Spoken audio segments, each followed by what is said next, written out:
those rules were not necessarily followed.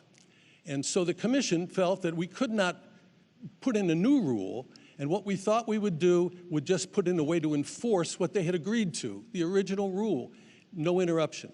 So you're going to see tonight, I believe the first question will be directed to the president, and he will speak for 2 minutes. They have lights, you can't see them. They're looking into their cameras that tell them how much time is left and so forth. And at the end of 2 minutes, the president will stop speaking, and then Mr. Biden's microphone, which has been off for the 2 minutes that the president has been speaking, will come on. And this will happen at the start of each of the 6 sections. There's no other censure, there's no other buttons that are going to be pushed to stop them, because the rest of the time in each of the segments is for open debate. We want them to engage each other. We hope they do it civilly and discuss the issues so that the American people will learn something about where they are on the issues. Now, this is a very, very important debate for each of these candidates. The first debate, some weeks ago, had, according to Nielsen, 78 million people who watched it. Now, that doesn't count people who watched it on C-SPAN or people who had it on their computers or on their iPhones or their iPads. We think this debate tonight could reach 100 million people. Now, you're very fortunate. You're sitting on seats that make you part of history. But those people at home are watching to try to learn something about these candidates, to make that important decision as to who they are going to support when they go to the polls if they haven't already done so.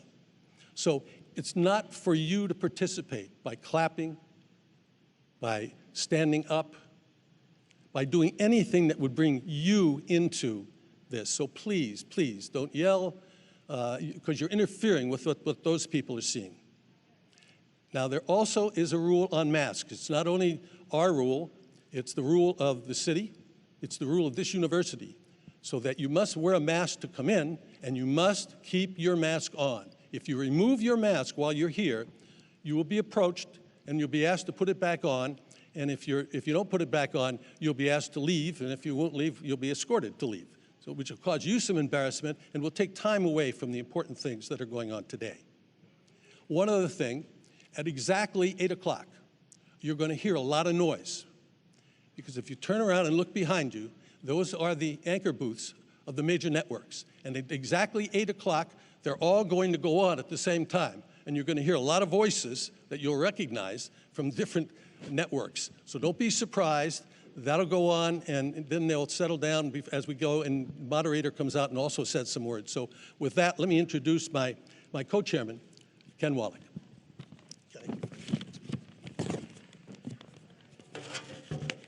Good evening. I join Frank, Janet, and fellow board members, including Yvonne Howe and John Griffin, who are with us tonight, in welcoming you to the 24th presidential debate sponsored and organized by the Commission on Presidential Debates, and the second hosted by Belmont University.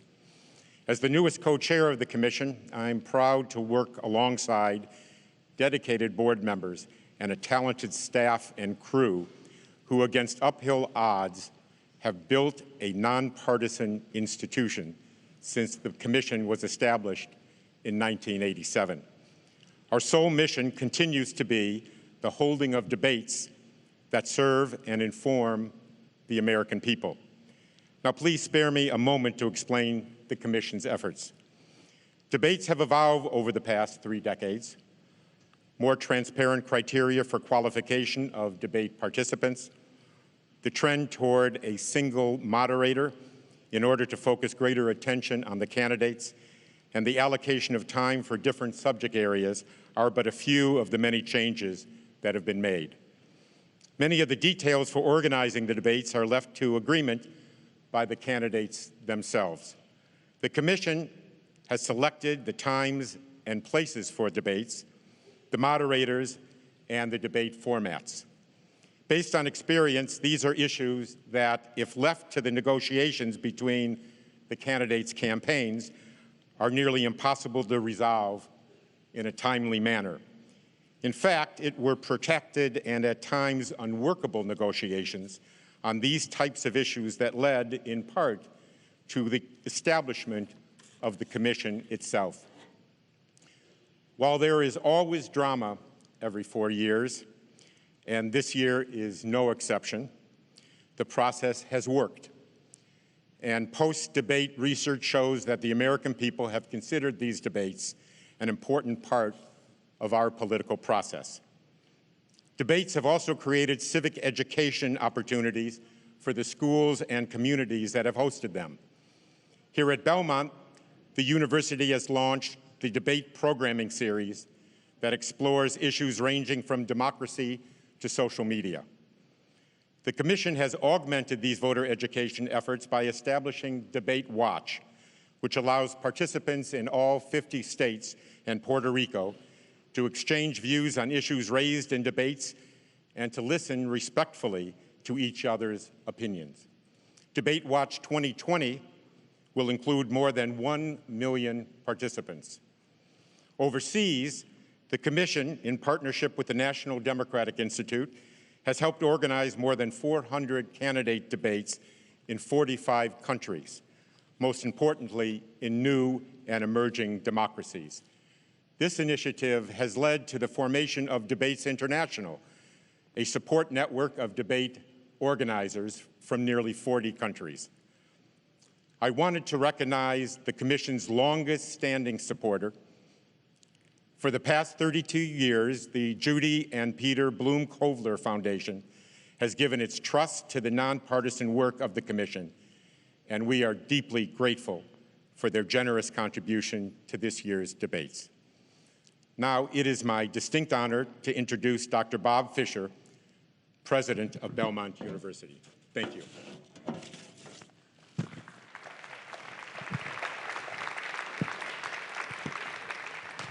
Thank you. Hey, Frank, how are you? Thank you. Thank you, and good evening, everyone. Tonight's a night to celebrate America, but if you're Belmont, it's a night to just express gratitude and thankfulness for all that's been done and the opportunities that we've been given. I want to thank the Commission for your support. Janet Brown, thank you. Thank you to the co-chairs. Thank you so much. You know, it's one thing to be a partner when times are kind of easy. It's amazing when times get tough, that's when real partnerships get formed that stick. And this has been a bonding experience. So thank you so much to the Commission. Thank you to HCA Healthcare. They're the ones that have given you all these tests and have made sure that everybody here tonight is safe. Their goal was to make this the safest place in America tonight, along with the Secret Service, who I also want to thank, and Metro Police, who I want to thank. All together have made this the safest place in America tonight. I'm so grateful for that. Thank you, Mayor Cooper, for your support. Thank you, Governor Lee. Thank you to the Nashville Convention and Visitors Corporation and the Nashville Chamber of Commerce, all of you. But most of all, I just want to say a heartfelt thank you to the students of Belmont University for sharing their campus with you, all of you this week. This has been a complicated and unusual semester, to say the least. I want to thank the Ryman Hospitalities Corporation for taking several hundred of our students and letting them stay overnight last night and through the day today. I was worried the students would be complaining about that. Actually, they say they don't want to come back. They have a water park out there, and all, but we're going to get them back.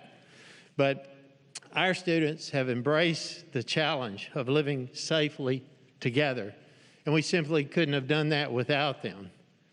You're probably wondering who these two people are that are standing here beside me. Well, this is Molly Deakins, and this is Kendra Turner.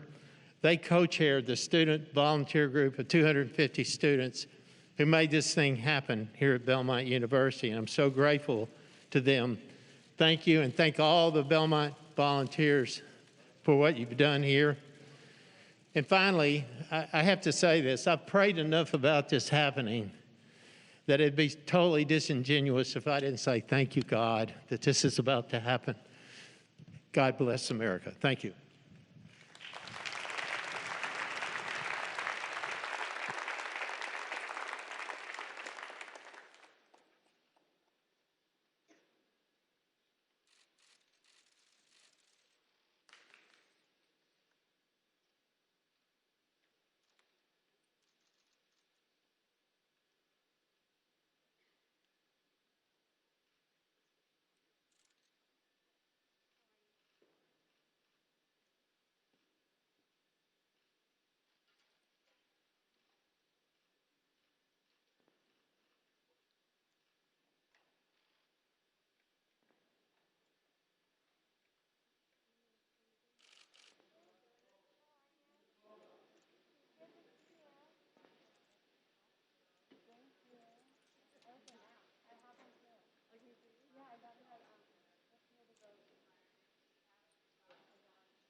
Moderator for this evening's debate is Kristen Welker of NBC News. Good evening, everyone. Good evening. Thank you so much for being here. It is such an honor for me to moderate this debate tonight, the final debate. I want to welcome the First Family and the First Lady. We're so glad and thankful that you are feeling better. I want to welcome the Biden family, Dr. Jill Biden. Thank you all for being here tonight. We are so excited. We're looking forward to a really robust discussion. And the only thing I would reiterate are the CPD guidelines that when the candidates are talking, please hold any applause or any other reactions, except, of course, when they walk out. Make sure you cheer and loud and applause so that everyone can hear you. Thank you for having me. This is really the honor of a lifetime. I am going to sit down and just get organized and get settled, and the show will start very soon. Thank you for being here.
Good evening from Belmont University in Nashville, Tennessee.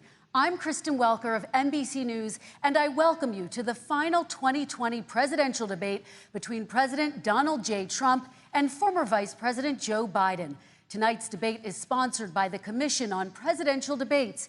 It is conducted under health and safety protocols designed by the Commission's health security advisor. The audience here in the hall has promised to remain silent.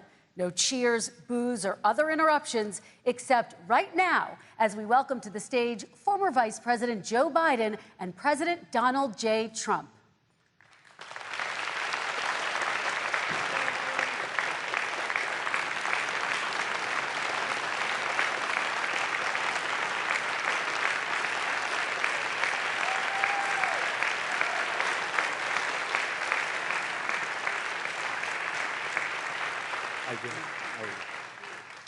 And I do want to say a very good evening to both of you. This debate will cover 6 major topics. At the beginning of each section, each candidate will have 2 minutes uninterrupted to answer my first question. The debate commission will then turn on their microphone only when it is their turn to answer, and the commission will turn it off exactly when the 2 minutes have expired.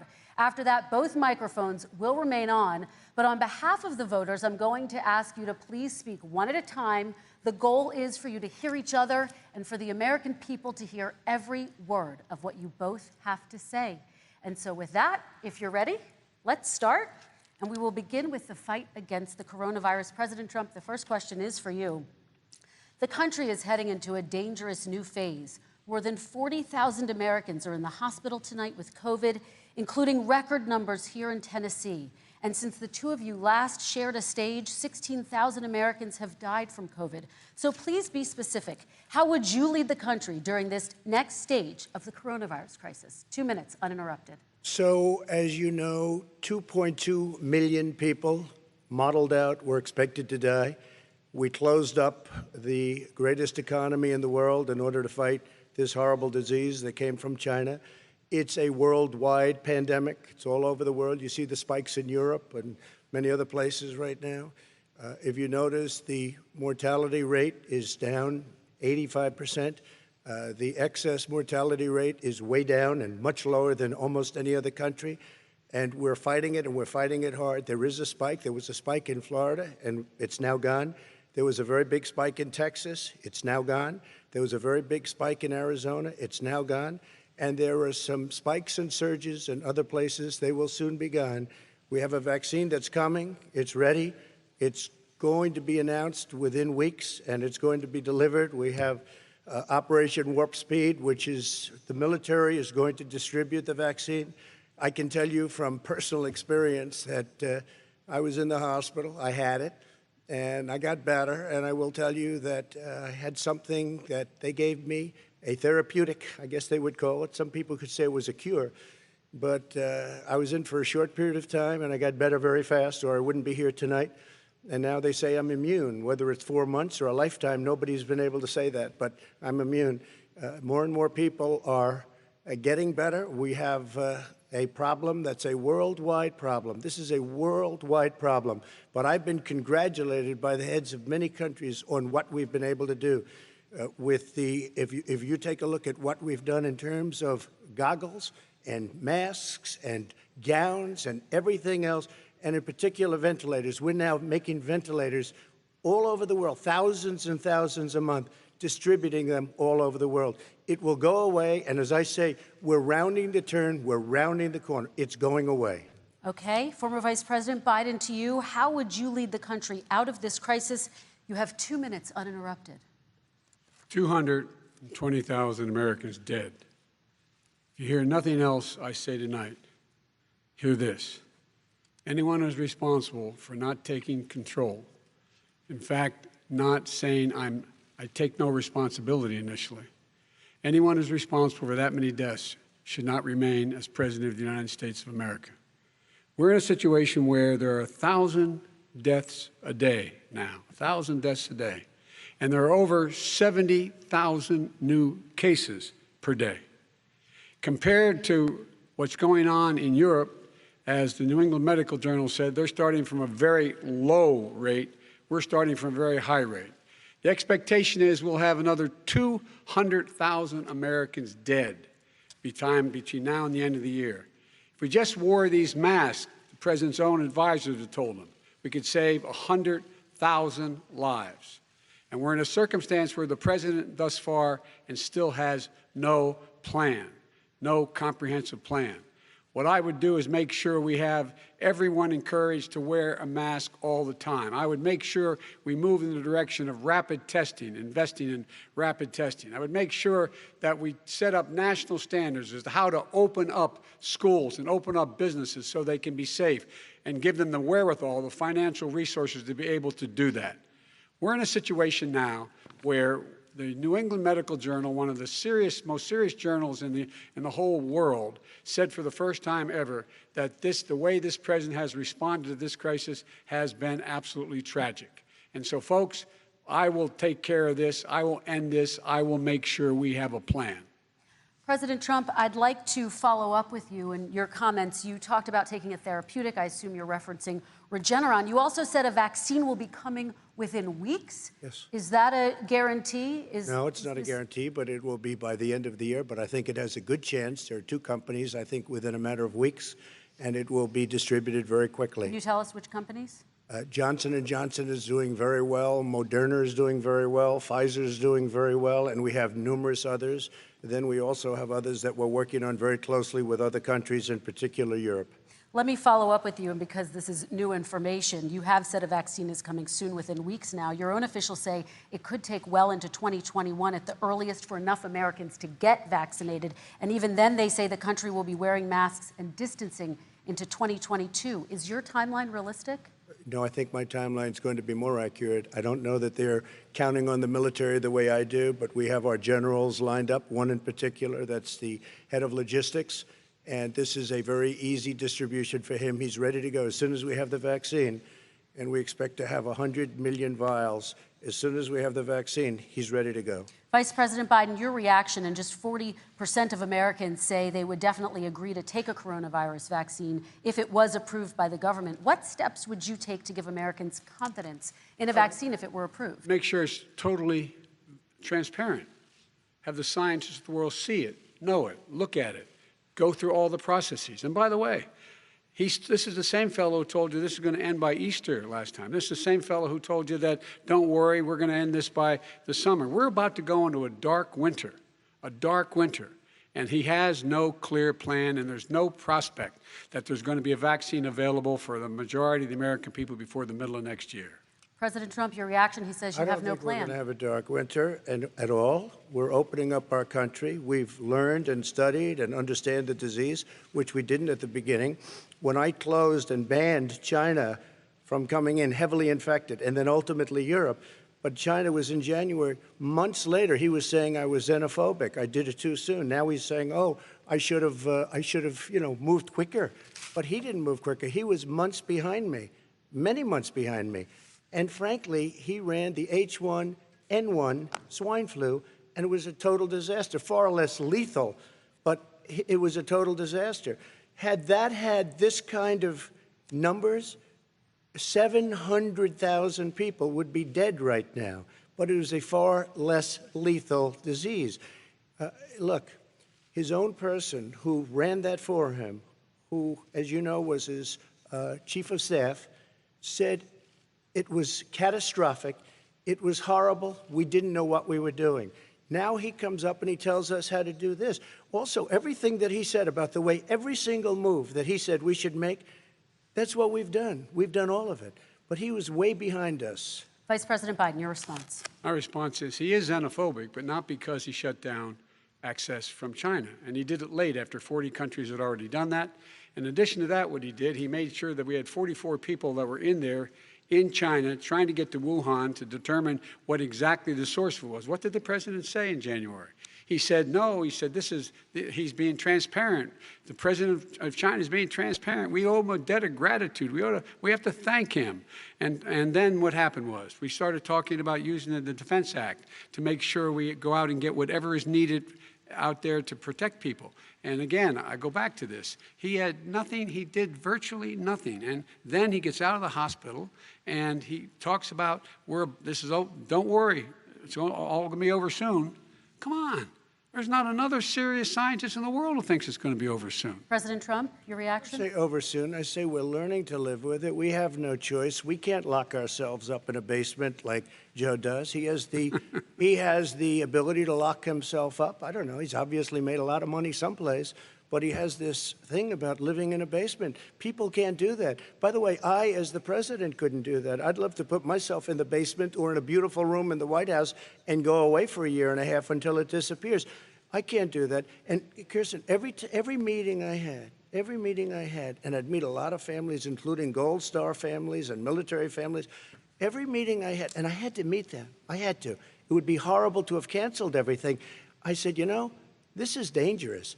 And you catch it. And, you know, I caught it. I learned a lot. Great doctors, great hospitals. And now I recovered. 99.9 of young people recover. 99% of people recover. We have to recover. We can't close up our nation. We have to open our school, and we can't close up our nation, or you're not going to have a nation. And of course, the CDC has said young people can get sick with COVID-19 and can pass it. Vice President Biden, I want to talk broadly about strategy, though. Can I respond to that? 30 seconds, please, and then I have a question. No, number one, he says that we're learning to live with it. People are learning to die with it. You folks home will have an empty chair at the kitchen table this morning. That man or wife going to bed tonight and reaching over to try to touch their, out of habit, where their wife or husband was, is gone. Learning to live with it. Come on. We're dying with it because he has never said, you said it's dangerous. When's the last time? Is it really dangerous still? Are we dangerous? You tell the people it's dangerous now? What should they do about the danger?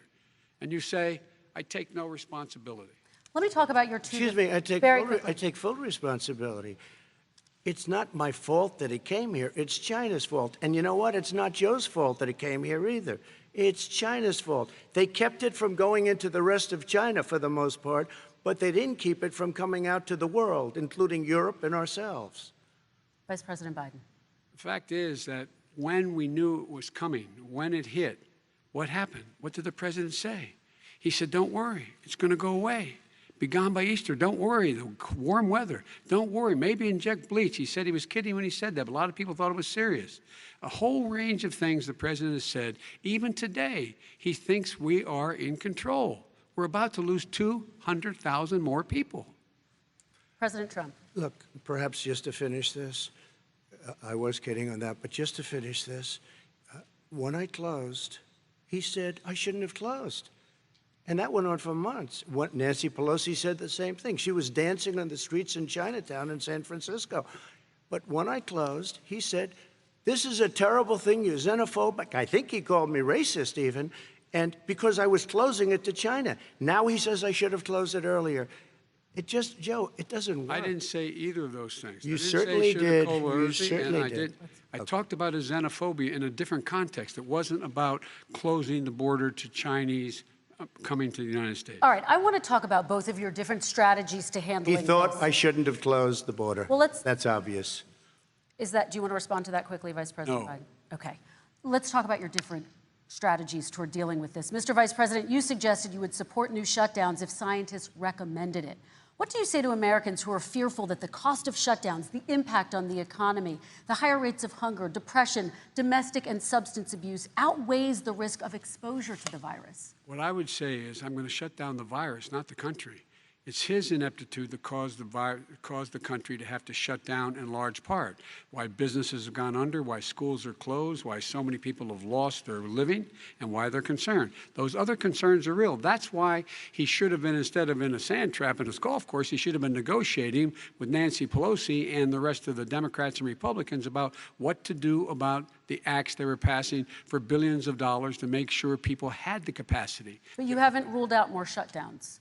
Well, no, I'm not shutting down the nation, but there are, look, you need standards. The standard is if you have a reproduction rate in a community that's above a certain level, everybody says, slow up, more social distancing, do not open bars and do not open gymnasiums, do not open until you get this under control. under more control. But when you do open, give the people the capacity to be able to open and have the capacity to do it safely. For example, schools. Schools, they need a lot of money to open. They need to deal with ventilation systems. They need to deal with smaller classes, more teachers, more pods. And he's refused to support that money, or at least up to now. Let's talk about schools. President Trump, I think we have to respond, if I might. Please, and then I have a follow-up. Thank you, and I appreciate that. Look, all he does is talk about shutdowns, but forget about him. His Democrat governors, Cuomo in New York, you look at what's going on in California, you look at Pennsylvania, North Carolina, Democrats all, they're shut down so tight, and they're dying. They're dying. And he supports all these people. All he talks about is shutdowns. No, we're not going to shut down, and we have to open our schools. And it's like, as an example, I have a young son. He also tested positive. By the time I spoke to the doctor the second time, he was fine. It just went away. Young people, I guess it's their immune system. Let me follow up with you, President Trump. You've demanded schools open in person and insist they can do it safely. But just yesterday, Boston became the latest city to move its public school system entirely online after a coronavirus spike. What is your message to parents who worry that sending their children to school will endanger not only their kids, but also their teachers and families? I want to open the schools. The transmittal rate to the teachers is very small, but I want to open the schools. We have to open our country. We're not going to have a country. You can't do this. We can't keep this country closed. This is a massive country with a massive economy. People are losing their jobs. They're committing suicide. There's depression, alcohol, drugs at a level that nobody's ever seen before. There's abuse, tremendous abuse. We have to open our country. You know, I've said it often. The cure cannot be worse than the problem itself. And that's what's happening. And he wants to close down. He'll close down the country if one person in our massive bureaucracy says we should close it down. Vice President Biden, your response. Simply not true. We ought to be able to walk and chew gum at the same time. We ought to be able to safely open, but would they need resources to open? You need to be able to, for example, if you're going to open a business, have social distancing within the business. You need to have, if you have a restaurant, you need to have plexiglass dividers so people cannot infect one another. You need to be in a position where you can take testing rapidly and know whether a person is, in fact, infected. You need to be able to trace. You need to be able to provide all the resources that are needed to do this. And that is not inconsistent with saying that we're going to make sure that we can open safely. And by the way, all you teachers out there, not that many of you are going to die, so don't worry about it. So don't worry about it. Come on. President Trump, let me follow up with you quickly. By the way, I will say this. If you go and look at what's happened to New York, it's a ghost town. It's a ghost town. And when you talk about plexiglass, these are restaurants that are dying. These are businesses with no money. Putting up plexiglass is unbelievably expensive, and it's not the answer. I mean, you're going to sit there in a cubicle wrapped around with plastic. These are businesses that are dying, Joe. You can't do that to people. You just can't. Take a look at New York and what's happened to my wonderful city for so many years. I loved it. It was vibrant. It's dying. Everyone's leaving New York. Take a look at what New York has done in terms of turning the curve down in terms of the number of people dying. And I don't look at this in terms of the way he does. Blue states and red states. They're all the United States. And look at the states that are having such a spike in the coronavirus. They're the red states. They're the states in the Midwest. They're the states in the upper Midwest. That's where the spike is occurring significantly. But they're all Americans. They're all Americans. And what we have to do is say, wear these masks, number one. Make sure we get the help that the businesses need that has money's already been passed to do that. It's been out there since the beginning of the summer, and nothing's happened. President, New York has lost more than 40,000 people, 11,000 people in nursing homes. President Trump, what about... When you say spike, take a look at what's happening in Pennsylvania, where they've had it closed. Take a look at what's happening with your friend in Michigan, where her husband's the only one allowed to do anything. It's been like a prison. Now it was just ruled unconstitutional. Take a look at North Carolina. They're having spikes, and they've been closed. And they're getting killed financially. We can't let that happen, Joe. You can't let that happen. We have to open up.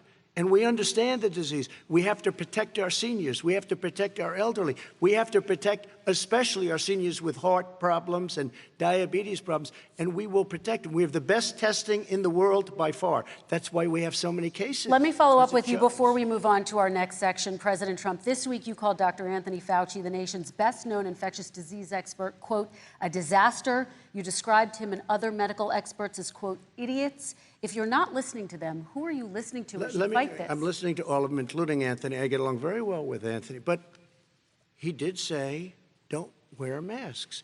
He did say, as you know, this is not going to be a problem. I think he's a Democrat, but that's okay. He said, this is not going to be a problem.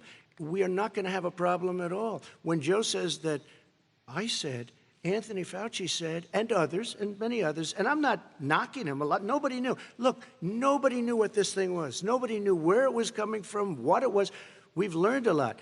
But Anthony said, don't wear masks. Now he wants to wear masks. Anthony also said, if you look back, exact words, here's his exact words. This is no problem. This is going to go away soon. So he's allowed to make mistakes. He happens to be a good person. Vice President Biden, your response quickly, and then we're going to move on to the next section. My response is that think about what the president knew in January and didn't tell the American people.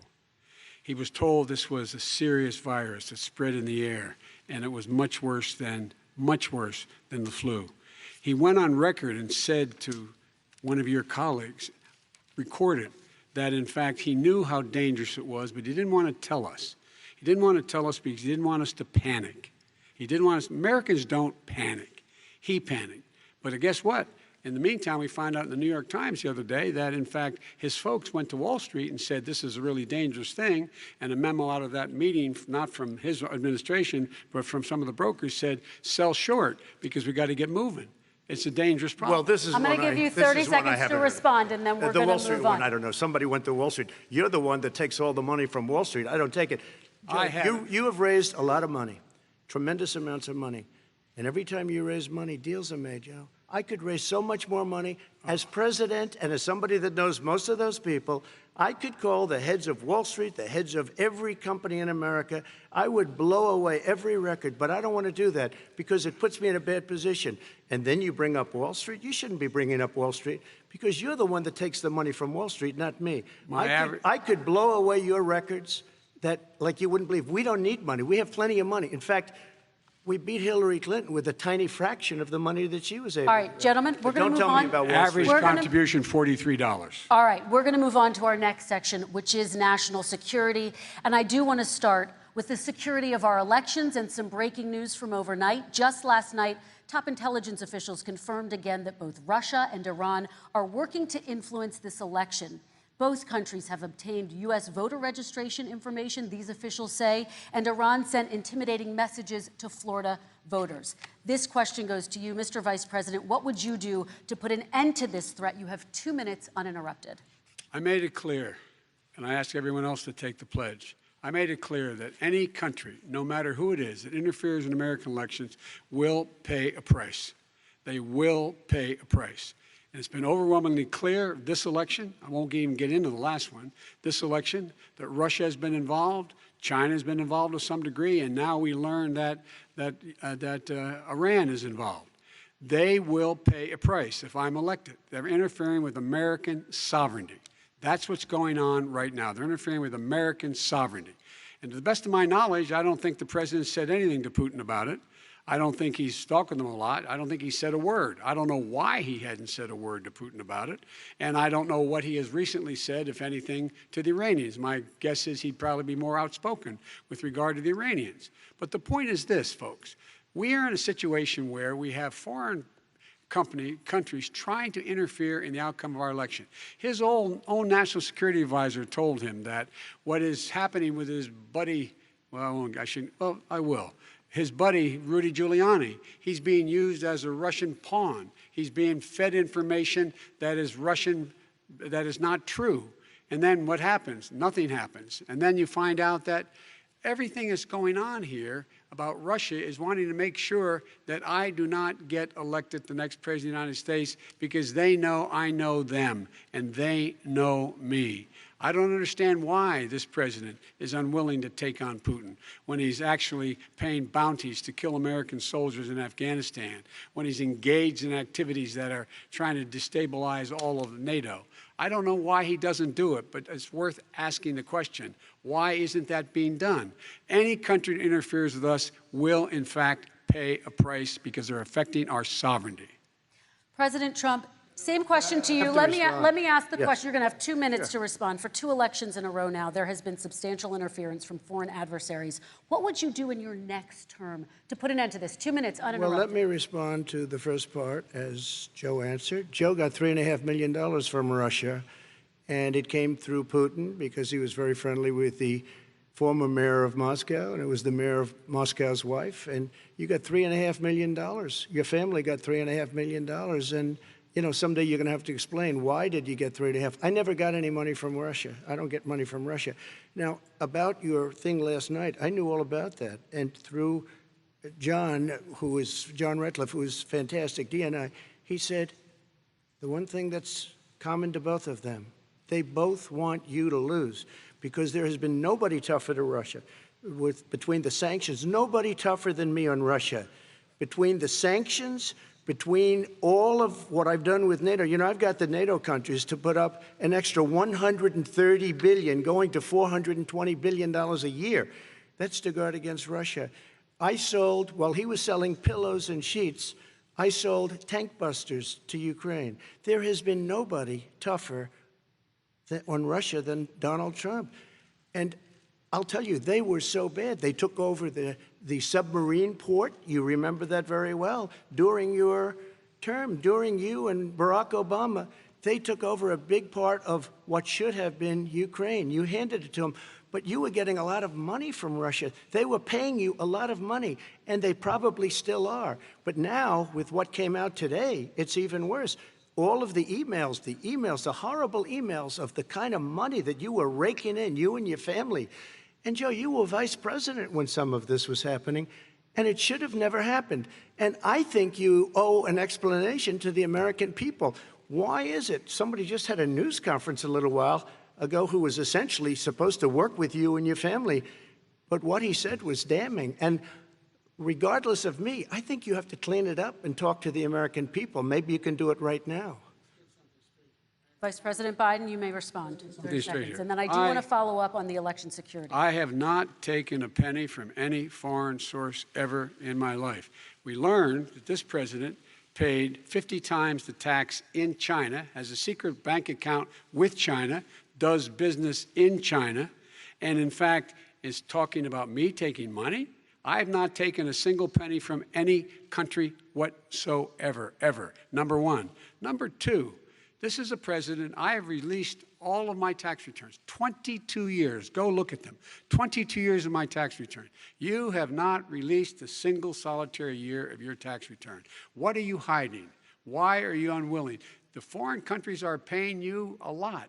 Russia's paying you a lot. China's paying you a lot. And your hotels and all your businesses all around the country, all around the world. And China's building a new road to a new a golf course you have overseas. So what's going on here? Why don't release your tax return or stop talking about corruption? President Trump, your response. First of all, I called my accountants under audit. I'm going to release them as soon as we can. I want to do it, and it'll show how successful, how great this company is. But much more importantly than that, people were saying $750.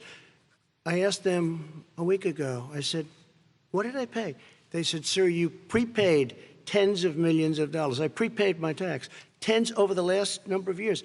Tens of millions of dollars I prepaid because at some point they think it's an estimate. They think I may have to pay tax. So I already prepaid it. Nobody told me that. Did your accountant Nobody tell told you you that. Excuse me. And it wasn't written whenever they write this. They keep talking about $750, which I think is a filing fee. But let me just tell you, I prepaid millions and millions of dollars in taxes. Number one. Number two, I don't make money from China. You do. I don't make money from Ukraine. You do. I don't make money from Russia. You made $3.5 million, Joe, and your son gave you. They even have a statement that we have to give 10% to the big man. You're the big man, I think. I don't know, maybe you're not, but you're the big man, I think.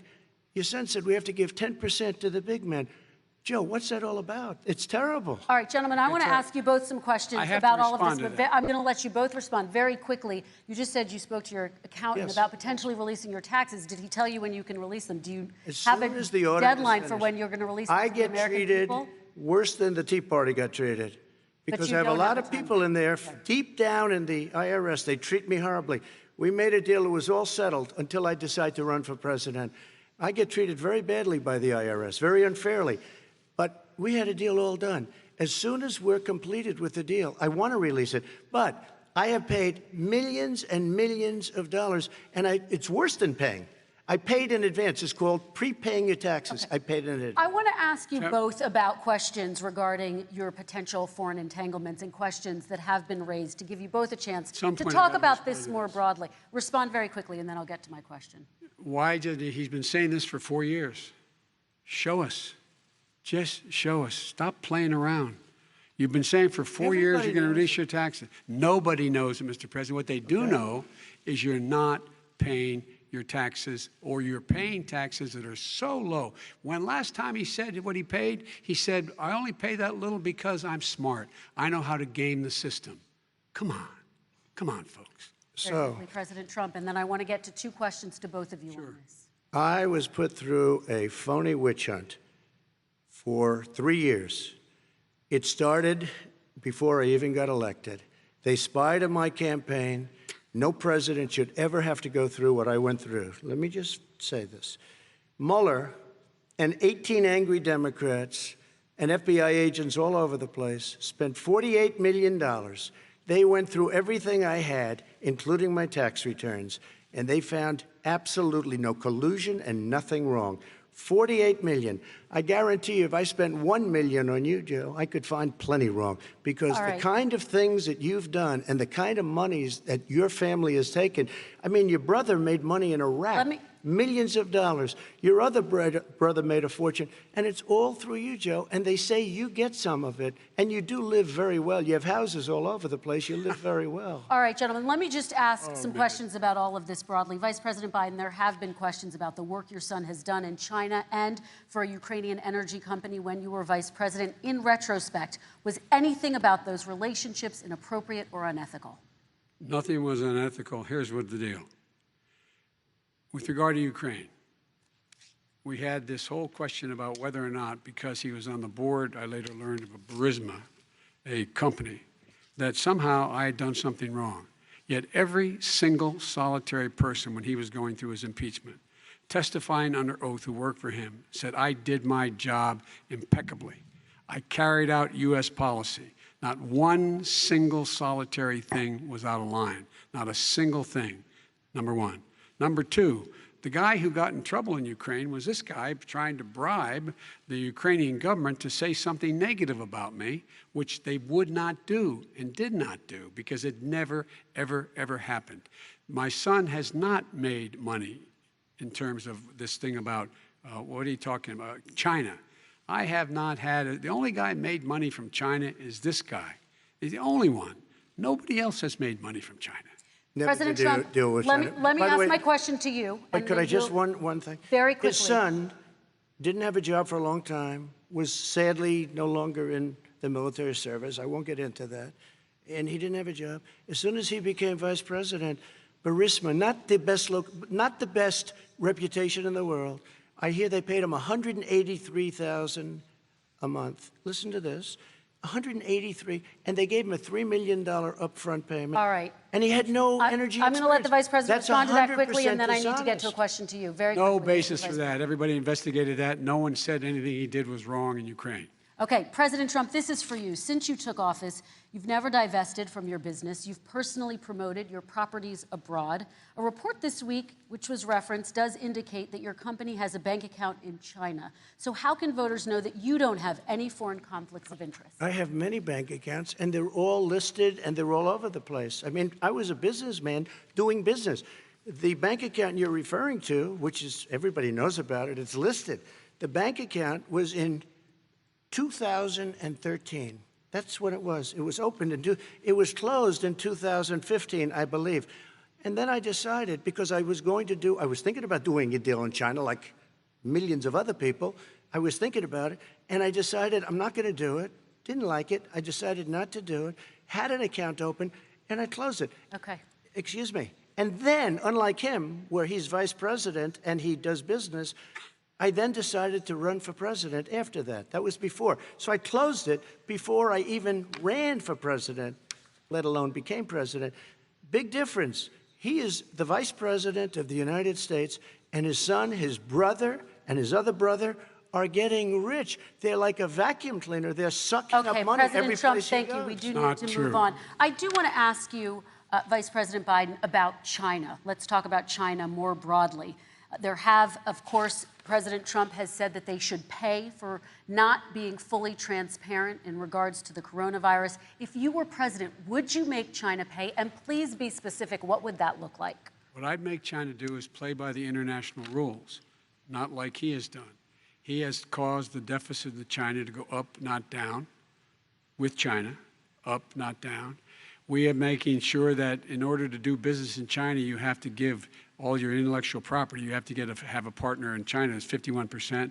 We would not do that at all, number one. Number two, we're in a situation where China would have to play by the rules internationally as well.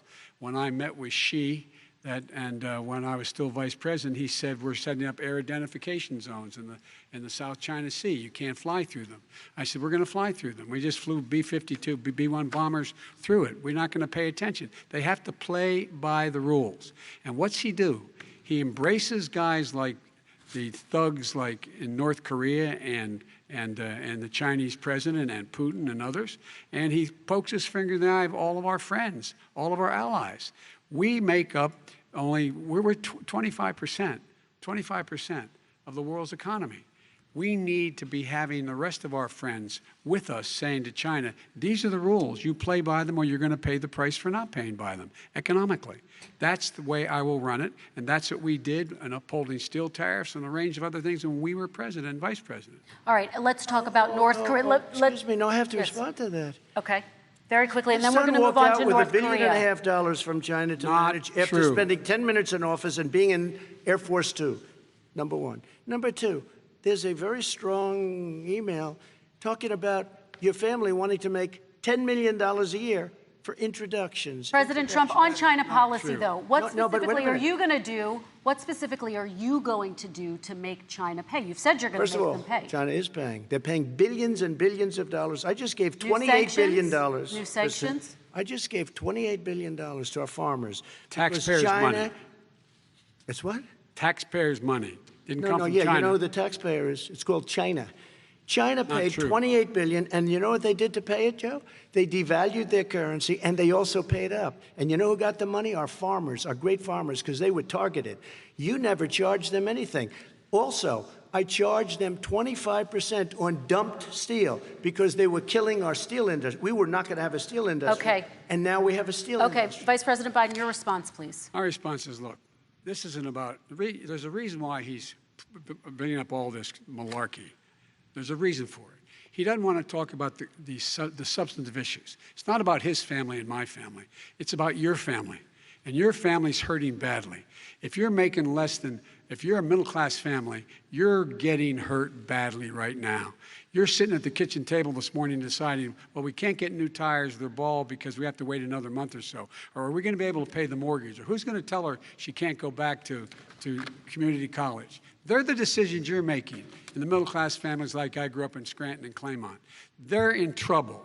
We should be talking about your families, but that's the last thing he wants to talk about.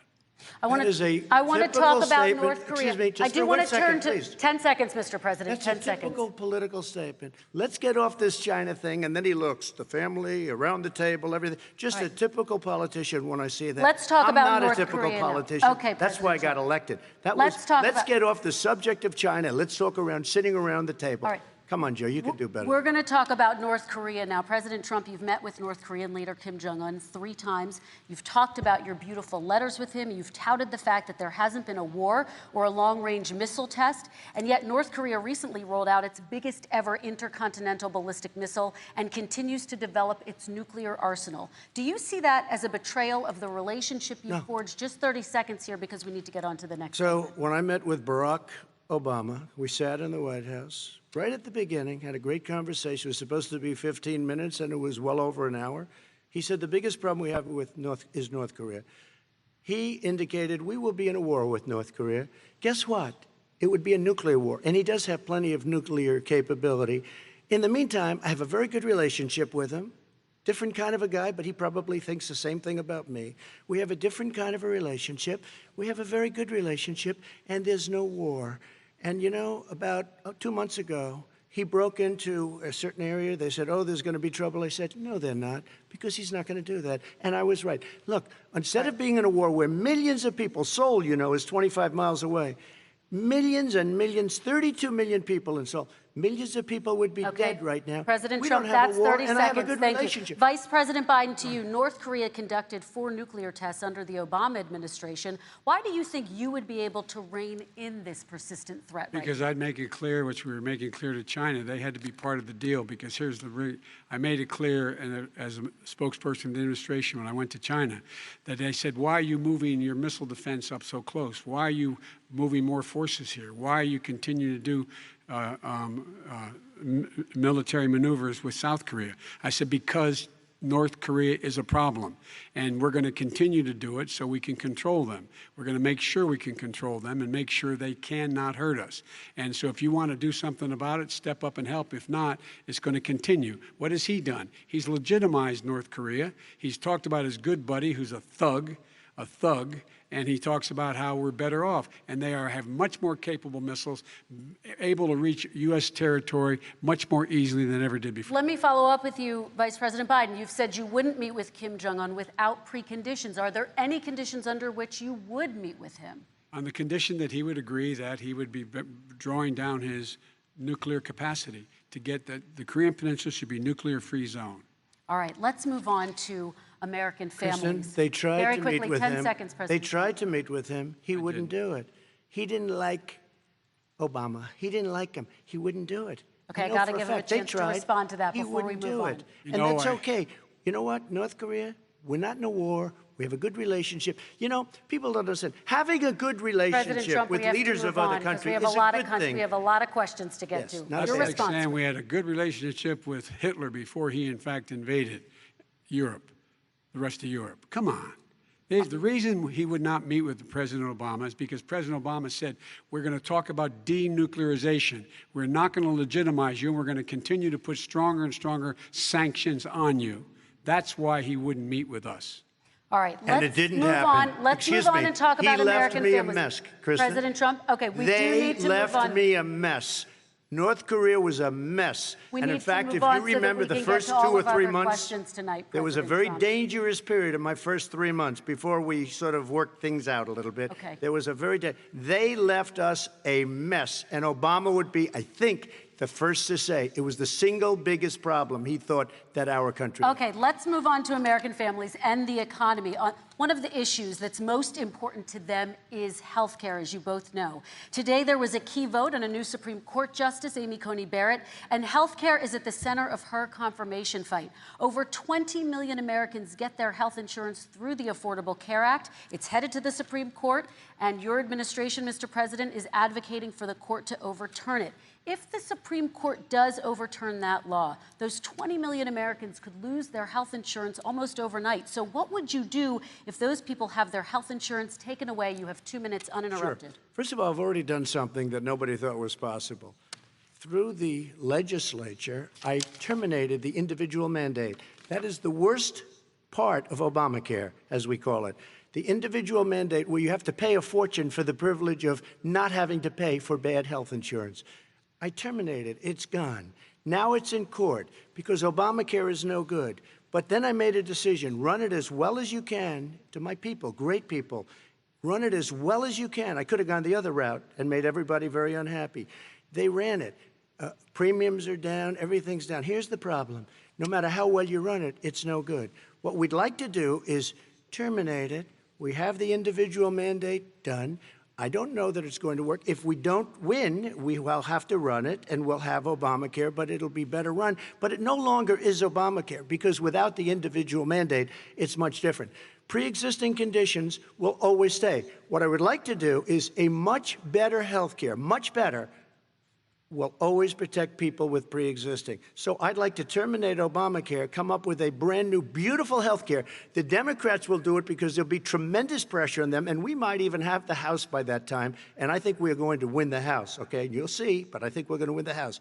But come up with a better health care, always protecting people with pre-existing conditions. And one thing very important, we have 180 million people out there that have great private health care. Far more than we're talking about with Obamacare. Joe Biden is going to terminate all of those policies. These are people that love their health care, people that have been successful, middle-income people, been successful. They have 180 million plans, 180 million people, families. Under what he wants to do, which will basically be socialized medicine, he won't even have a choice, they want to terminate 180 million plans. We have done an incredible job on health care, and we're going to do even better. Okay, Vice President Biden, yes, this is for you. Your health care plan calls for building on Obamacare. So my question is, what is your plan if the law is ruled unconstitutional by the Supreme Court? You have 2 minutes uninterrupted.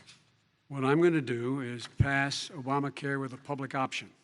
It'll become Biden-care. The public option is an option that says that if you, in fact, do not have the wherewithal to be, if you qualify for Medicaid and you do not have the wherewithal in your state to get Medicaid, you automatically are enrolled, providing competition for insurance companies. That's what's going to happen. Secondly, we're going to make sure we reduce the premiums and reduce drug prices by making sure that there's competition that doesn't exist now by allowing the Medicare to negotiate drug prices with the insurance companies. Thirdly, the idea that I want to eliminate private insurance, the reason why I had such a fight with 20 candidates for the nomination was I support private insurance. That's why I didn't. Not one single person with private insurance would lose their insurance under my plan, nor did they under Obamacare. They did not lose their insurance unless they chose they wanted to go to something else. Lastly, we're going to make sure we're in a situation that we actually protect pre-existing. There's no way he can protect pre-existing conditions. None, zero. You can't do it in the ether. He's been talking about this for a long time. He's never come up with a plan. I guess we're going to get the pre-existing condition plan the same time we get the infrastructure plan that we've been waiting since 17, 18, 19, and 20. The fact, I still have a few more minutes. I know you're getting anxious. The fact is that he's already cost the American people, because of his terrible handling of the COVID virus and the economic spillover, 10 million people have lost their private insurance. And he wants to take away 22 million more people who have it under Obamacare, and over 110 million people with pre-existing conditions. And all the people from COVID are going to have pre-existing conditions. What are they going to do? I have a follow-up for you, Vice President Biden. It relates to something that President Trump said. He's accusing you of wanting socialized medicine. What do you say to people who have concerns that your health care plan, which includes a government insurance option, takes the country one step closer to a health care system run entirely by the government? What's your response to them? I say it's ridiculous. It's like saying that, the idea that the fact that there's a public option that people can choose, that makes it a socialist plan. Look, the difference between the president, I think health care is not a privilege, it's a right. Everyone should have the right to have affordable health care. And I am very proud of my plan. It's gotten endorsed by all the major labor unions, as well as a whole range of other people who, in fact, are concerned in the medical field. This is something that's going to save people's lives, and this is going to give some people an opportunity to have health care for their children. How many of you home are worried and rolling around in bed tonight wondering what in God's name you're going to do if you get sick because you've lost your home insurance, your health insurance your company's gone under? We have to provide health insurance for people at an affordable rate, and that's what I do. President Trump, Excuse me, he was your there response. for 47 years. He didn't do it. He was now there as vice president for 8 years, and it's not like it was 25 years ago. It was 3 3/4. It was just a little while ago, right? Less than 4 years ago. He didn't do anything. He didn't do it. He wants socialized medicine, and it's not that he wants it. His vice president, I mean, she is more liberal than Bernie Sanders and wants it even more. Bernie Sanders wants it. The Democrats want it. You're going to have socialized medicine, just like he went with fracking. We're not going to have fracking. We're going to stop fracking. We're going to stop fracking. Then he goes to Pennsylvania after he gets a nomination, where he got very lucky to get it. And he goes to Pennsylvania, and he says, oh, we're going to have fracking. And you never asked that question. And by the way, so far, I respect very much the way you're handling this, I have to say. By the way. But somebody should ask the question. You can ask he goes for a year. There will be no fracking. There We will do be have no a number of petroleum. topics we're No, going but to get that's a to. big question. And we're going to get to. We're going to get to. It's the same thing with socialized I have to medicine. respond. Vice President, your response, please. My response is people deserve to have affordable health care, period. Period, period, period. And the Biden care proposal will, in fact, provide for that affordable health care, lower premiums. What we're going to do is going to cost some money. It's going to cost over $750 billion over 10 years to do it. And they're going to have lower premiums. You can buy into the better plans, the cheaper plans, lower your premiums, deal with unexpected billing, and have your drug prices drop significantly. He keeps talking about it. He hasn't done a thing for anybody on health care. Not a thing. Kristen, when Very he quickly, says, then I want to talk when about he what's says happening on public Capitol option, Hill. he's talking about socialized medicine and health care. When he talks about a public option, he's talking about destroying your Medicare, totally destroyed, and destroying your Social Security. And this whole country will come down. You know, Bernie Sanders tried it in his state. He tried it in his state. His governor was a very liberal governor. They wanted to make it work. Okay, Let's let Vice President Biden respond. It doesn't Vice work. President He's Biden, a very your response. confused guy. He thinks he's running against somebody else. He's running against Joe Biden. I beat all those other people because I disagreed with them. Joe Biden he's running against. And the idea that we're in a situation that they're going to destroy Medicare, this is the guy that the actuary at Medicare said, if in fact, at Social Security, if in fact he continues to withhold his plan to withhold the tax on Social Security will be bankrupt by 2023 with no way to make up for it. This is the guy who's tried to cut Medicare. So no, I mean, the idea that Donald Trump is lecturing me on Social Security and Medicare? Come on. He tried to get 10 rid of seconds, He Mr. tried to hurt President, and then I Social have to go to Security another years question. ago. Years ago. Go back and look at the records. He tried to hurt Social Security years ago. All One right, thing, let's move but on. this I'm is going to the move guy on. that when they announced Mr. President, I have to last move on week, to the next question. They said or the else stock we're not market gonna have will time to boom talk about it. if I'm elected. If he's elected, the stock market will crash. Okay, let's biggest move on to the analysts are next saying question Let me respond. very quickly. Look, the idea that the stock market is booming is his only measure of what's happening. Where I come from in Scranton and Claymont, the people don't live off of the stock market. Just in the last three years during this crisis, the billionaires in this country made, according to the Wall Street, $700 billion more dollars. $700 billion more dollars, because that's his only measure. What happens to the ordinary people out there?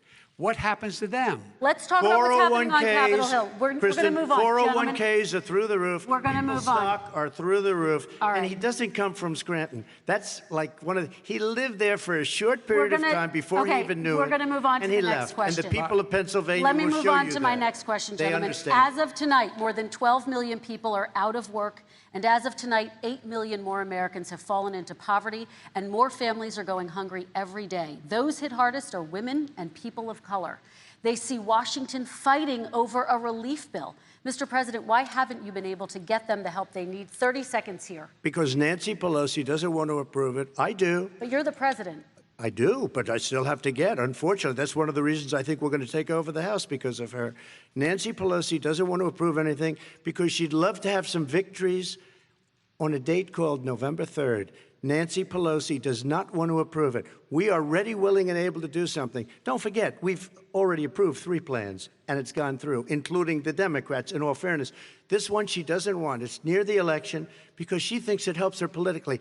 I think it hurts her politically. All right, Mr. Vice President, The Republican leader in the United States Senate said he can't pass it.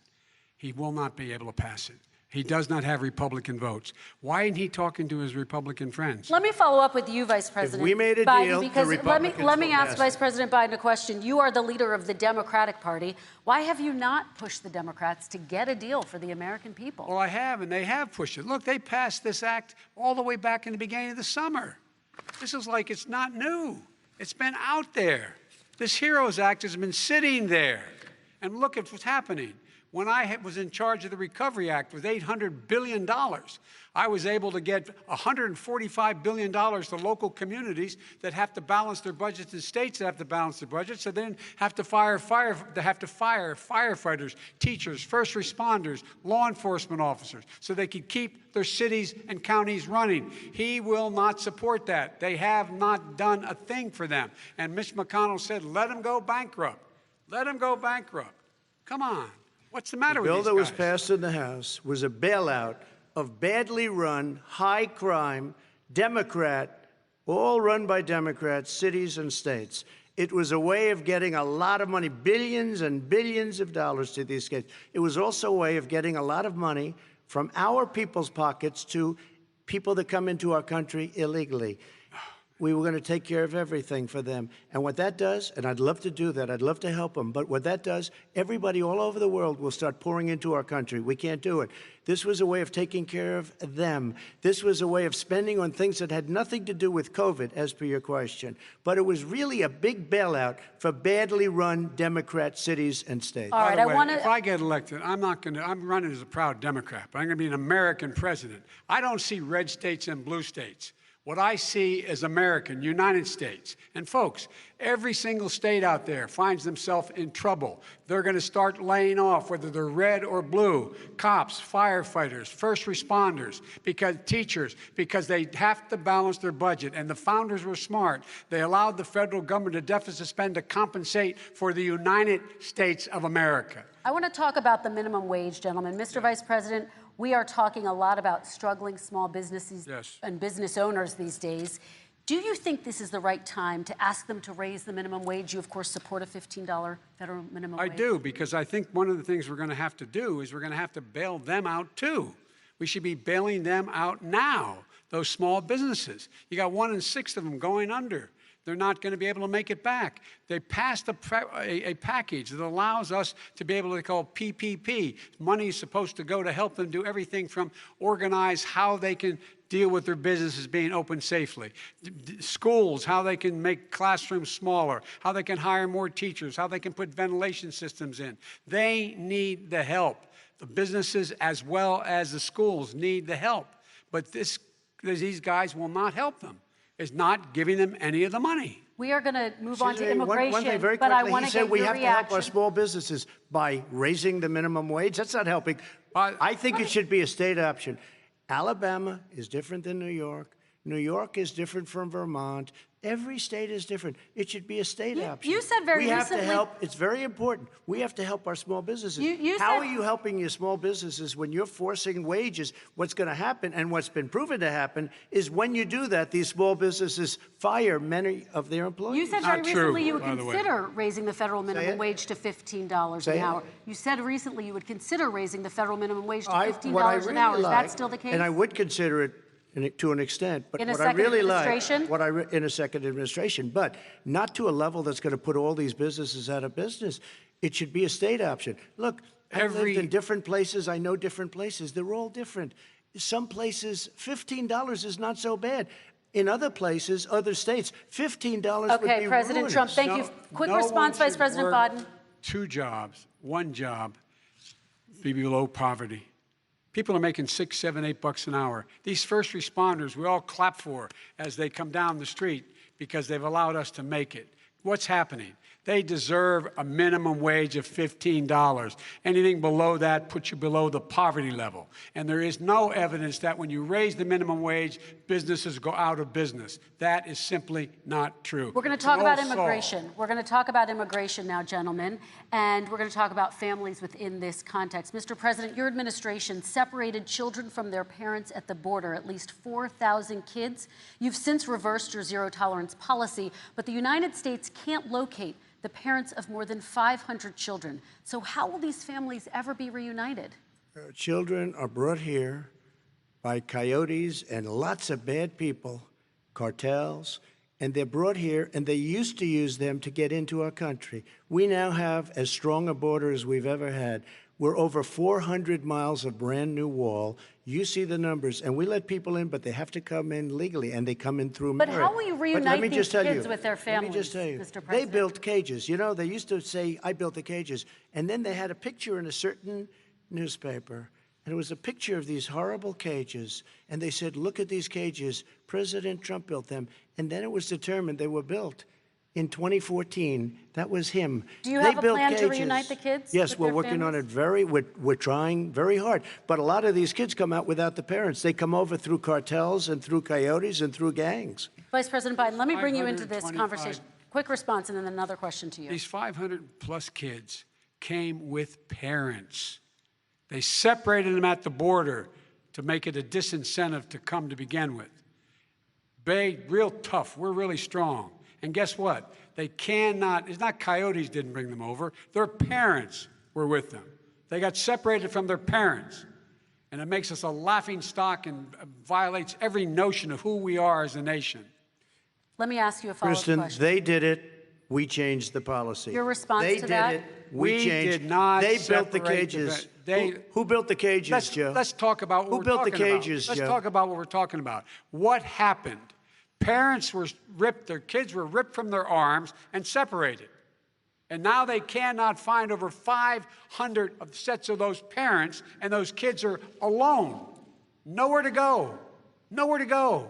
It's criminal. It's criminal. Let me ask Kristen, you I about will say this. immigration. They went 10 down. seconds, We and brought then I need to ask reporters, you. everything. They are so well taken care of. They're in facilities that were so clean. But some that of have them gotten haven't been such reunited But with their just ask families. one question. Who built the cages? I'd love you to ask him that. Who built the cages? Let me Joe? ask about your immigration policy, Mr. Vice President. The Obama administration did fail to deliver immigration reform, which had been a key promise during the administration. It also presided over record deportations as well as family detentions at the border before changing course. So why should voters trust you with an immigration overhaul now? Because we made a mistake. It took too long to get it right. It took too long to get it right. I'll be president of the United States, not vice president of the United States. And the fact is, I've made it very clear. Within 100 days, I'm going to send to the United States Congress a pathway to citizenship for over 11 million undocumented people. And all of those so-called dreamers, those DACA kids, they're going to be immediately certified again to be able to stay in this country and put on a path to citizenship. The idea that they are being sent home by this guy, and they want to do that, is they've gone to a country they've never seen before. I can imagine you're 5 years old, your parents are taking you across the Rio Grande River, and it's illegal. And you say, oh, no, Mom, leave me here. I'm not going to go with you. They've been here. Many of them are model citizens. Over 20,000 of them are first responders out there taking care of people during this crisis. We owe them. We owe them. President Kristen, Trump, he your had reaction. 8 years to do what he said he was going to do. And I've changed. We did. Without having a specific, we got rid of catch and release. We got rid of a lot of horrible things that they put in and that they lived with. But he had 8 years he was vice president. He did nothing except build cages to keep children in. Vice President Wrong. Biden, your response. The catch and release, you know what he's talking about there? If in fact you had a family came across and they were arrested, they in fact were given a date to show up for their hearing. They were released. And guess what? They showed up for a hearing. And this is the first president in the history of the United States of America that anybody seeking asylum has to do it in another country. That's never happened before in America. That's never happened before in America. You come to the United States and you make your case that I seek asylum based on the following premise, why I deserve it under American law. They're sitting in squalor on the other side of the river. President Trump, your response, So 30 important. seconds, and then we'll move It just shows that he has no understanding of immigration or the laws. Catch and release is a disaster.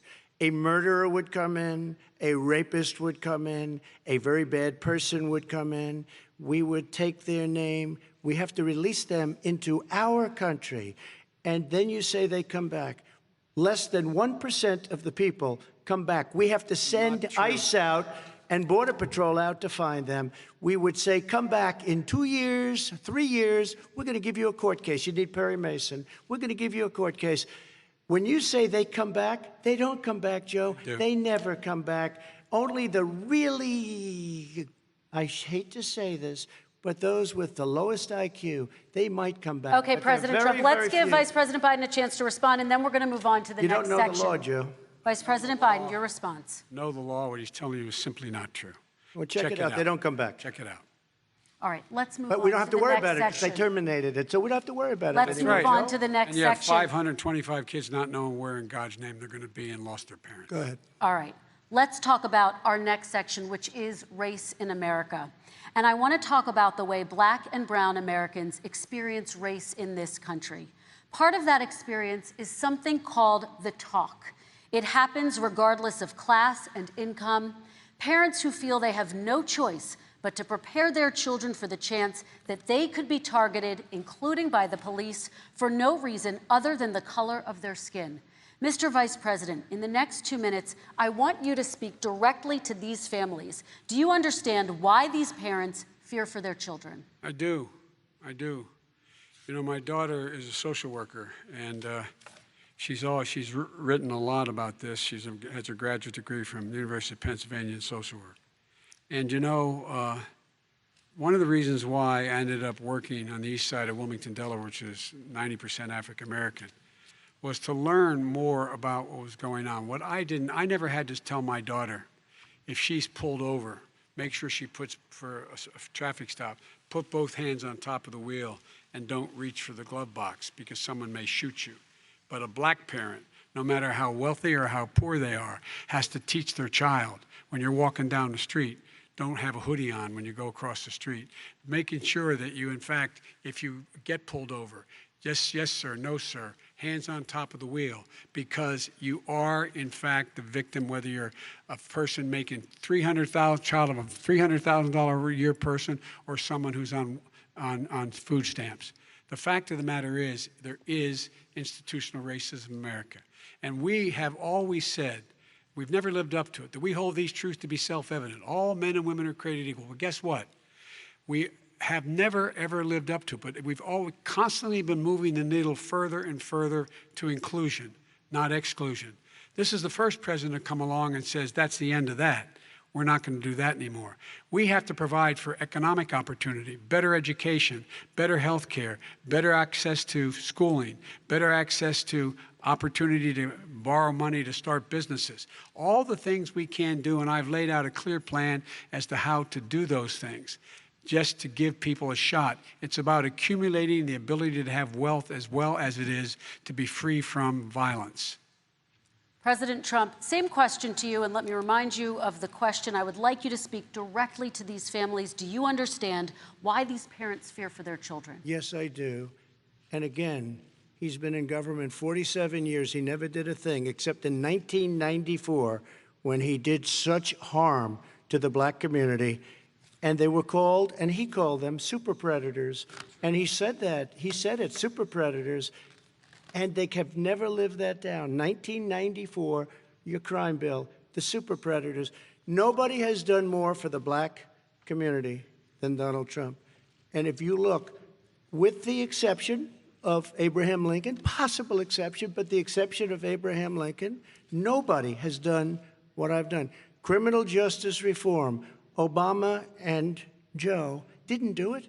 I don't even think they tried because they had no chance at doing it. They might have wanted to do it, but if you had to see the arms I had to twist to get that done, it was not a pretty picture, and everybody knows it, including some very liberal people that cried in my office. They cried in the Oval Office. 2 weeks later, they're out saying, gee, we have to defeat him. Criminal justice reform, prison reform, opportunity zones with Tim Scott, a great senator from South Carolina. He came in with this incredible idea for opportunity zones. It's one of the most successful programs. People don't talk about it. Tremendous investment is being made. Biggest beneficiary, the black and Hispanic communities, and then historically black colleges and universities. After 3 years of coming to the office, I love some of those guys. They were great. They came into the office and they said, I said, what are you doing? After 3 years, I said, why do you keep coming back? Because we have no funding. I said, you don't have to come back every year. We have to come back because President Obama would never give them long-term funding, and I did. 10-year long-term funding, and I gave them more money than they asked for because they said, I think you need more. And I said, the only bad part about this is I may never see you again because I got very friendly with them, and they like me and I like them. But I saved historically black colleges and universities. Okay, and we're going to talk about both of your records, but your response to that, Vice President? My response to that is I never, ever said what he accused me of saying. The fact of the matter is, in 2000, though, after the crime bill had been in the law for a while, this is a guy who said, the problem with the crime bill, there's not enough people in jail. There's not enough people in jail. And go on my website, get the quote, the date when he said it. Not enough people. He talked about marauding gangs, young gangs, and the people who are going to maraud our cities. This is a guy who in the Central Park five innocent black kids, he continued to push for making sure that they got the death penalty. None of them were guilty of the crimes they were suggested. Look, and talk about granted, he did in fact let 20 people, he commuted 20 people's sentences. We commuted over 1,000 people's sentences. Over 1,000. The very law he's talking about is a law that, in fact, initiated by Barack Obama. And secondly, we're in a situation here where the federal prison system was reduced by 38,000 people under our administration. And one of these things we should be doing, there should be no minimum mandatories in the law. That's why I'm offering $20 billion to states to change their state laws to eliminate minimum mandatories and set up drug courts. No one should be going to jail because they have a drug problem. They should be going to rehabilitation, not to jail. We should fundamentally change the system, and that's what I'm going to do. But why didn't he do it 4 years ago?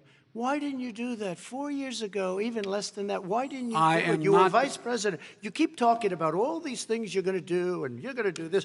But you were there just a short time ago, and you guys did nothing. We did. You know, Joe, I ran because of you. I ran because of Barack Obama, because you did a poor job. If I thought you did a good job, I would have never run. I would have never run. I ran because of you. I'm looking at you now. You're a politician. I ran because of you. All right, Vice President Biden, your response to that, and then I do have some questions for both of you. Well, I tell you what, I hope he does look at me, because what's happening here is, you know who I am, you know who he is, you know his character, you know my character, you know our reputations for honor and telling the truth. I am anxious to have this race. I am anxious to see this take place. The character of the country is on the ballot. Our character is on the ballot. Look at us closely. Let me ask some follow-up. Please respond, and then we're going to have follow-up questions. If this stuff is true about Russia, Ukraine, China, other countries, Iraq, if this is true, then he's a corrupt politician. All right. So don't give me the stuff about how you're this innocent baby. Joe, they're calling you a corrupt politician. President Trump, I want to stay on the issue of race. We're talking about the issue. Laptop from hell. President Trump, we're talking about race right now, and I do want to stay on the issue of race. President Trump, I have to respond to that. Please, because look, very quickly. There are 50 former national intelligence folks who said that what he's accusing me of is a Russian plant. They have said that this has all the five former heads of the CIA, both parties, say what he's saying is a bunch of garbage. Nobody believes it except his and his good friend Rudy Giuliani. You mean the laptop is now another Russia hoax? That's exactly what. Is this where you're going? This is where he's going. The laptop is Russia. Gentlemen, I want to stay on the issue of race. You have to be kidding. Here we go again with Russia. We're going to continue on the issue of race. Mr. President, you've described the Black Lives Matter movement as a symbol of hate. You've shared a video of a man chanting white power to millions of your supporters. You've said that black professional athletes exercising their First Amendment rights should be fired. What do you say to Americans who say that kind of language from a president is contributing to a climate of hate and racial strife? Well, you have to understand, the first time I ever heard of Black Lives Matter, they were chanting pigs in a blanket, talking about police. Pigs, talking about our police. Pigs in a blanket, fry them like bacon. I said, that's a horrible thing. And they were marching down the street. And that was my first glimpse of Black Lives Matter. I thought it was a terrible thing. As far as my relationships with all people, I think I have great relationships with all people. I am the least racist person in this room. Well, what do you say to Americans who are concerned by that rhetoric? I don't know. I mean, I don't know what to videos? say. I got criminal justice reform done and prison reform and opportunity zones. I took care of black colleges and universities. I don't know what to say. They can say anything. I mean, they can say anything. It makes me sad because I am the least racist person. I can't even see the audience because it's so dark, but I don't care who's in the audience. I'm the least racist person in this room. Okay, Vice President Biden, let me ask you very quickly, and then I have a follow-up question for you. Abraham Lincoln here is one of the most racist presidents we've had in modern history. He pours fuel on every single racist fire. Every single one. Started off his campaign coming down the escalator saying he's going to get rid of those Mexican rapists. He's banned Muslims because they're Muslims. He has moved around and made everything worse across the board. He says about the poor boys, last time we were on stage here, he said, I told them to stand down and stand ready. Come on. This guy has a dog whistle about as big as a foghorn. President Trump, I'm going to give you 10 seconds to respond, and then I have a follow-up question. He made a reference to Abraham Lincoln. Where did that come in? I mean, You said where you're did that- Abraham Lincoln. No, where did that? No. You said- I said not since Abraham Lincoln has anybody done what I've done for the black community. And I'm I saying- didn't say I'm Abraham Lincoln. I said not since Abraham Lincoln has anybody done what I've done for the black community. Now, you have done nothing other than the crime bill, which put Oh, God. tens of thousands of black men, mostly, in jail. All right, let me, And you know let me, what? let me They ask remember Vice it President because if you Biden look a at what's question. happening with the voting right now, Let me ask they Vice remember President that you Biden treated them about- very, very badly. The- Just the- take a look at what's happening out there. Vice President Biden, let me give you a chance to respond within this context. Crime Okay. bills that you supported in the 80s and 90s contributed to the incarceration of tens of thousands of young black men who had small amounts of drugs in their possession. They are sons, they are brothers, they're fathers, they're uncles, whose families are still to this day, some of them suffering the consequences. So speak to those families. Why should they vote for you? One of the things is that in the 80s, we passed 100%, all 100 senators voted for it, a bill on drugs and how to deal with drugs. It was a mistake. I've been trying to change it since then, particularly the portion on cocaine.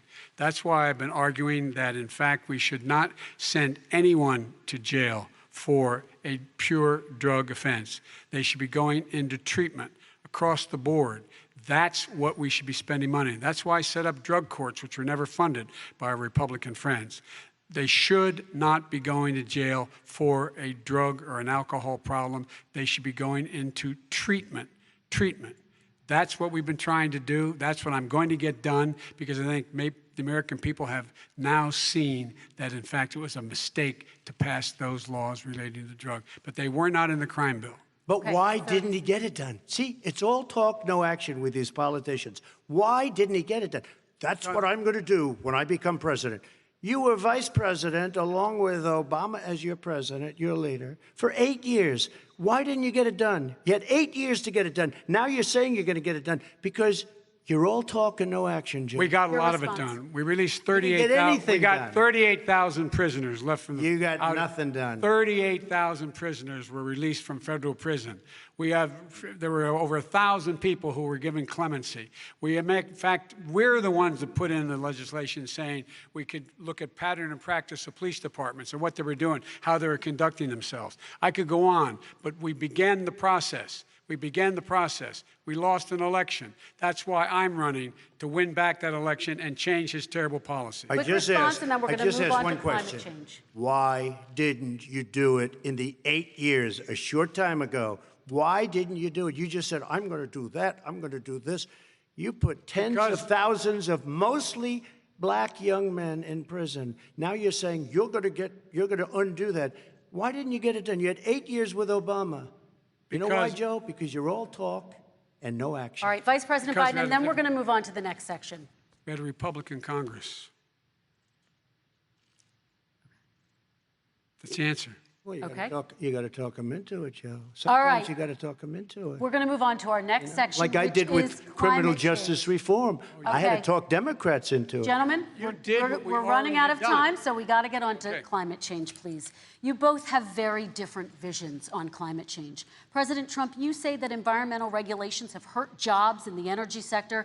Vice President Biden, you have said you see addressing climate change as an opportunity to create new jobs. For each of you, how would you both combat climate change and support job growth at the same time? Starting with you, President Trump, you have 2 minutes uninterrupted. So we have the Trillion Trees program. We have so many different programs. I do love the environment, but what I want is the cleanest, crystal clear water, the cleanest air. We have the best, lowest number in carbon emissions, which is a big standard that I notice Obama goes with all the time. Not Joe. I haven't heard Joe use the term because I'm not sure he knows what it represents or means, but I have heard Obama use it. And we have the best carbon emission numbers that we've had in 35 years under this administration. We are working so well with industry, but here's what we can't do. Look at China, how filthy it is. Look at Russia. Look at India. It's filthy. The air is filthy. The Paris Accord, I took us out because we were going to have to spend trillions of dollars, and we were treated very unfairly. When they put us in there, they did us a great disservice. They were going to take away our businesses. I will not sacrifice tens of millions of jobs, thousands and thousands of companies because of the Paris Accord. It was so unfair. China doesn't kick in until 2030. Russia goes back to a low standard, and we kicked in right away. It would have destroyed our businesses. So, you ready? We have done an incredible job environmentally. We have the cleanest air, the cleanest water, and the best carbon emission standards that we've seen in many, many years. Vice President And we Biden. haven't destroyed our industries. Vice President Biden, 2 minutes to you, uninterrupted. Climate change and climate warming, the global warming, is an existential threat to humanity. We have a moral obligation to deal with it.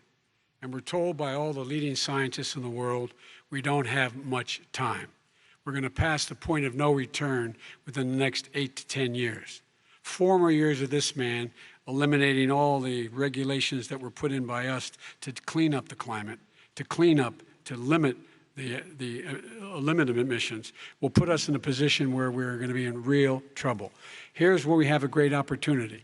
I was able to get both all the environmental organizations as well as labor, the people worried about jobs, to support my climate plan. Because what it does, it will create millions of new good-paying jobs. We're going to invest in, for example, 50,000 charging stations on our highways so that we can own the electric car market of the future. In the meantime, China is doing that. We're going to be in a position where we're going to see to it that we're going to take 4 million existing buildings and 2 million existing homes and retrofit them so they don't leak as much energy, saving hundreds of millions of barrels of oil in the process and creating significant number of jobs.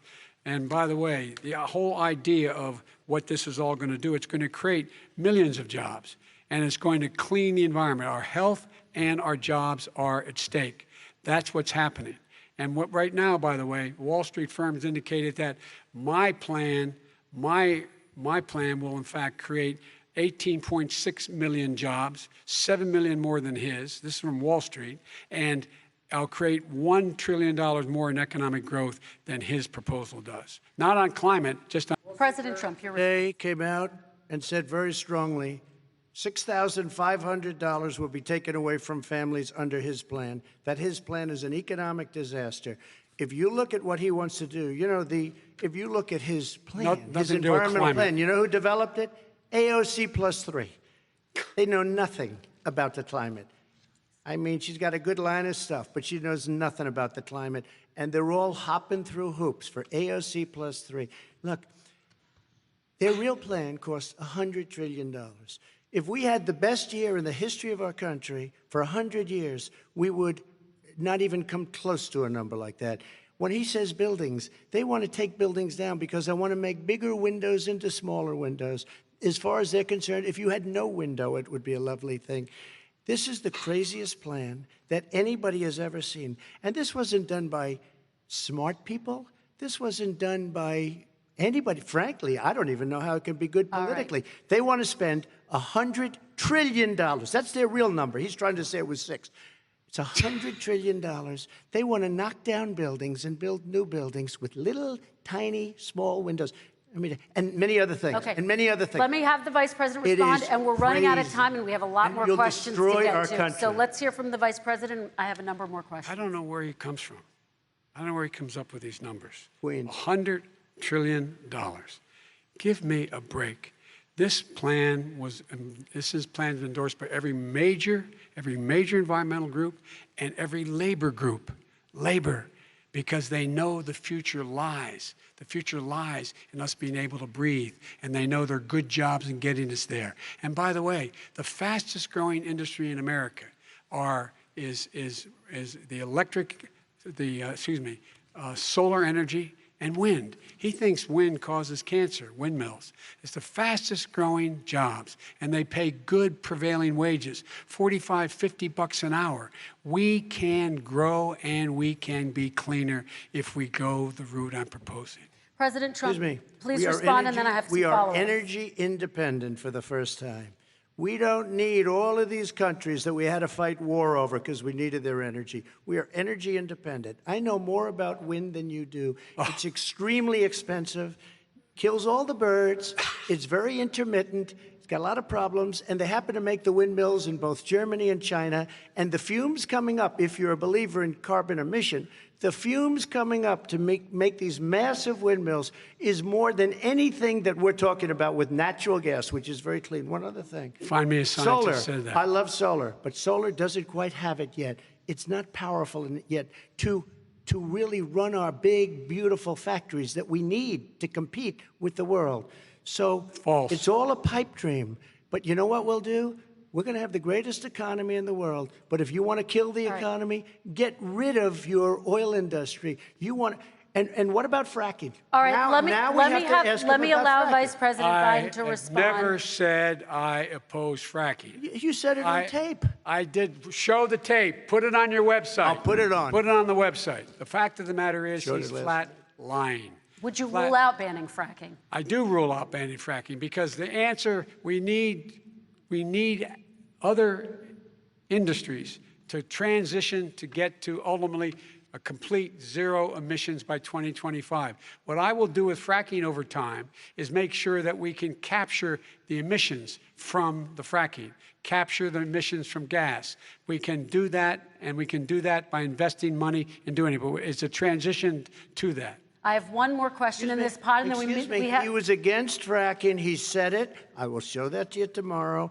I am against fracking. Until he got the nomination, went to Pennsylvania, then he said, but you know what, Pennsylvania? He'll be against it very soon because his party is totally against it. Fracking on federal land, I said. No fracking You said and or fracking. oil You on didn't say federal fracking. Let land. me ask this I final did. question in this section, and then I want to move on to our final section. President Trump, people of color are much more likely to live near oil refineries and chemical plants. In Texas, there are families who worry the plants near them are making them sick. Your administration has rolled back regulations on these kinds of facilities. Why should these families give you another 4 years in office? The families that we're talking about are employed heavily, and they're making a lot of money, more money than they've ever made. If you look at the kind of numbers that we produce for Hispanic, for Black, for Asian, it's 9 times greater, the percentage gain, than it was under, in 3 years, than it was under 8 years of the 2 of them, to put it nicely. 9 times more. Now, somebody lives, I have not heard the numbers or the statistics that you're saying, but they're making a tremendous amount of money economically. We saved it, and I saved it again a number of months ago when oil was crashing because of the pandemic. Okay. We saved it. We got, say what you want about relationship, we got Saudi Arabia, Mexico, and Russia to cut back, way back. We saved our oil industry, and now it's very vibrant again. All right. And everybody has very inexpensive gasoline. Remember Vice President Biden, your response, and then we're going to have a final question for both of you. My response is that those people live on what they call fence lines. He doesn't understand this. They live near chemical plants that, in fact, pollute, chemical plants and oil plants and refineries that pollute. I used to live near that when I was growing up in Claymont, Delaware. And all the more oil refineries in Marcus Hook and the Delaware River than there is any place, including in Houston at the time. When my mom get in the car and when there was first frost to drive me to school, turn in the windshield wiper, there'd be oil slick in the window. That's why so many people in my state were dying and getting cancer. The fact is, those frontline communities, it doesn't matter what you're paying them, it matters how you keep them safe. What do? And you impose restrictions on the pollutants coming out of those fence line communities. Okay, I have one final question. Would he close down the oil industry? It falls. Would you close down the falls. oil By industry? the way, I would transition from the oil industry, yes. Oh, I will that's transition. a big statement. It is a big statement. That's a big because statement. I would stop. Why would you do that? Because the oil industry pollutes significantly. Oh, I see. And here's the deal. But That's you a can't big do statement. that. Well, if you let me finish the statement, because it has to be replaced by renewable energy over time. And I'd stop giving to the oil industry, I'd stop giving them federal subsidies. He won't give federal subsidies to the gas, to solar and wind. Yeah. Why are we giving it to oil industry? We actually do All give right. it to solar and wind. We And have that's one maybe the final biggest question. statement in terms of business. That's the biggest statement. Okay. Because We have basically one what he's final saying question, is he is Mr. going to President. destroy the oil industry. Will you remember that, Texas? Will you Okay. remember that, Pennsylvania, Oklahoma? Vice President Biden, let me give you 10 seconds to respond, and then I Ohio. have to get to the final question. Vice President Biden. He takes everything out of context. But the point is, look, we have to move toward a net zero emissions. The first place to do that by the year 2035 is in energy production, by 2050 totally. All right. One Is he final gonna get question China to to both do of it? you. No, we're finished with Is this. he We going have to to get move on China to to our do it? final question. We No, have to I'm move going on to to our rejoin final Paris question. Accord and make China abide by what they agreed to. All right, That'll this cost you is $1 about trillion. leadership, gentlemen. And this first question does go to you, President Trump. Imagine this is your inauguration day. What will you say in your address to Americans who did not vote for you? You'll each have 1 minute, starting with you, Mr. We have to make our country totally successful as it was prior to the plague coming in from China. Now we're rebuilding it, and we're doing record numbers, 11.4 million jobs in a short period of time, et cetera. But I will tell you, go back. Before the plague came in, just before, I was getting calls from people that were not normally people that would call me. They wanted to get together. We had the best black unemployment numbers in the history of our country. Hispanic, women, Asian, people with diplomas, with no diplomas, MIT graduates, #1 in the class. Everybody had the best numbers. And you know what? The other side wanted to get together. They wanted to unify. Success is going to bring us together. We are on the road to success, but I'm cutting taxes, and he wants to raise everybody's taxes, and he wants to put new regulations on everything. He will kill it. If he gets in, you will have a depression, the likes of which you've never seen. Your 401ks will go to hell, and it'll be a very, very sad day for this country. All right. Vice President Biden, same question to you. What will you say during your inaugural address to Americans who did not vote for you? I will say, I'm an American president. I represent all of you, whether you voted for me or against me. And I'm going to make sure that you're represented. I'm going to give you hope. We're going to move. We're going to choose science over fiction. We're going to choose hope over fear. We're going to choose to move forward because we have enormous opportunities to make things better. We can grow this economy. We can deal with the systemic racism. And at the same time, we can make sure that our economy is being run and moved and motivated by clean energy, creating millions of new jobs. And that's the fact. That's what we're going to do. And I'm going to say, as I said at the beginning, what is on the ballot here is the character of this country: decency, honor, respect, treating people with dignity, making sure that everyone has an even chance. And I'm going to make sure you get that. You haven't been getting it the last 4 years. All right. I want to thank you both for a very robust hour and a half, a fantastic debate. Really appreciate it. President Trump, former Vice President Joe Biden, thank you to Belmont University for hosting us tonight. And most importantly, thank you to those watching tonight. Election Day is November 3rd. Don't forget to vote. Thank you, everyone, and have a great night. Thank you.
Ronna.